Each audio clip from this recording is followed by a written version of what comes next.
ഇതായിരുന്നു കേരളത്തിന്റെ പ്രധാനപ്പെട്ട ന്യായങ്ങൾ.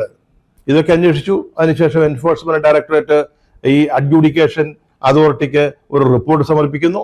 അങ്ങനെയാണ് അതിന്റെ രീതി. ആ റിപ്പോർട്ടിന്റെ അടിസ്ഥാനത്തിലാണ് ഇപ്പതാ നമ്മുടെ മുഖ്യമന്ത്രിക്കും മുൻ ധനകാര്യമന്ത്രിക്കും ഒക്കെ EDയുടെ നോട്ടീസ് വന്നിരിക്കുന്നത്. പക്ഷെ ഈ നോട്ടീസ് ഒന്നും കണ്ടിട്ട് സംസ്ഥാന സർക്കാരോ പിണറായി വിജയനോ അല്ലെങ്കിൽ തോമസ് ഐസക് ഒന്നും വെപ്രാളപ്പെടേണ്ട യാതൊരു കാര്യവുമില്ല. ഇത് സംബന്ധിച്ച് CPM നേതാക്കൾ പറഞ്ഞതിൽ കുറച്ച് കാര്യമുണ്ട്. അതായത് ഇത് തെരഞ്ഞെടുപ്പ് വരുമ്പോൾ BJP സർക്കാർ എടുക്കുന്ന ഒരടവാ, ചില രീതികളാണ് അവരുടേത്. അവർക്ക് CPMൽ നിന്ന് പലതും കിട്ടാനുണ്ട്. നേരത്തെ തന്നെ ഒരു അന്തർധാരയുണ്ട് ഇവർ തമ്മില്.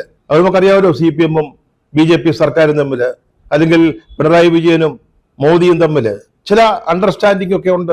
ഇത് നമുക്കറിയാവുന്ന. അതുകൊണ്ടാണല്ലോ ലാവ്ലിൻ കേസ് 40 തവണ ഇതിനകം മാറ്റിവെച്ചു. എന്നേ വിധി വരേണ്ടതാ. ഒറ്റ കാര്യമേ അതിനകത്ത് തീരുമാനിക്കാനുള്ളൂ. ഈ കേസിൽ പിണറായി വിജയൻ വിചാരണ നേരിടണമോ?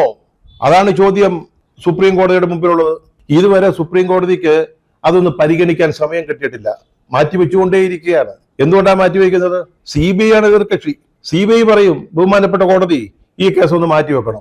കോടതിക്ക് എന്ത് ചെയ്യാൻ പറ്റും? അല്ല ഇപ്പൊ തന്നെ വാദിക്കണമെന്ന് പറയാൻ പറ്റൂ? അങ്ങനെ മാറ്റിവെച്ച് ഇപ്പം 40ഓ 45ഓ തവണയായി ഈ കേസ് മാറ്റിവെച്ചിരിക്കുക.